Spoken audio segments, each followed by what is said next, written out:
My name is Cherry Steinwender, and I am the Executive Director of the Center for the Healing of Racism, as well as one of its founders. Founded in Houston, Texas in 1989, with a mission statement to serve as a catalyst for the healing of racism through the education and empowerment of individuals. The Center for the Healing of Racism chose the healing model from the very beginning because we were painfully aware that everyone in this country have been damaged around racism. And it really doesn't matter what human skin color you're in. We've all been hurt. And with that foundation, we felt we needed to provide a place that was safe and respectful for people to come together to begin to heal the damage done around racism.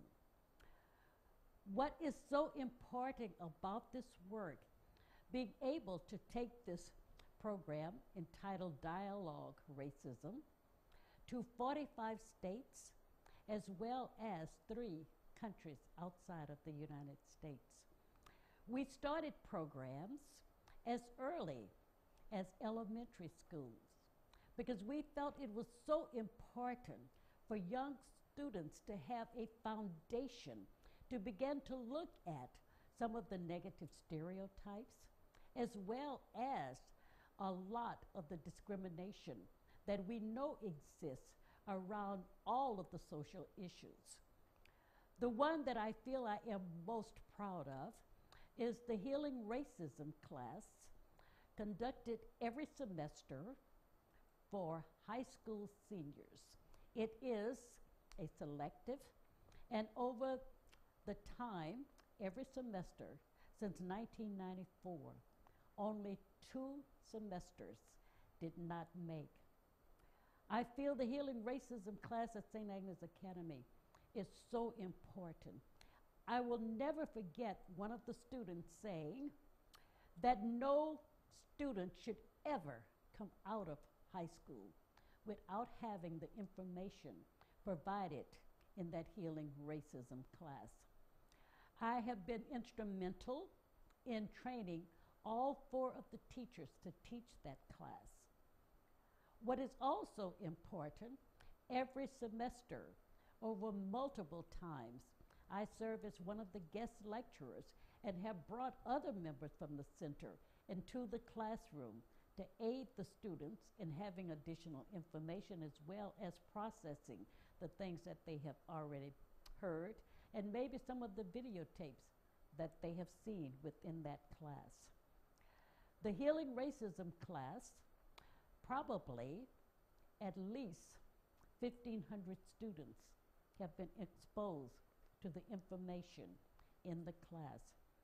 The outcome is to prepare students for university settings and then on into life, to give them some skills, to be able to know that getting sick wasn't their fault, but getting well is their responsibility. I really love that format, and I look forward to this class continuing for many years. The other programs that we conduct, we are one of those organizations that began in elementary school and go through postgraduate school. It is wonderful to know so many interns from universities will look the center up and then show up to do their internship with the center. I think that gives a very broad base because a lot of those students are not born here in the U.S., so it gives me the opportunity to have students and their opinions and to shape their minds from many different countries. I also love the collaboration with Houston Community College Systems because they have a work-study program, and I'm able to influence a lot of those students by working with them as well to prepare them for what lies ahead. When I look at all of the things that the center has been involved in and look at the many thousands of people that we have worked with, I am so happy to know and see the faces of elementary school kids. The program that was designed for elementary school kids is called Opening the Bread Basket. I read once that how to raise racist kids. And number one, never talk about racism. Number two, actually, there is no number two. So to start kids off in a very early age looking at stereotypes, and the way that I'm able to do that is to bring bread from at least 25 different cultural groups, where children have the opportunity to see breads that they have never seen before, where they have the opportunity to touch these breads as well as taste them. The lesson around this, using bread, that bread comes in many different colors, sizes, shapes, and textures, but it's all bread. And I want the children to know it's all good.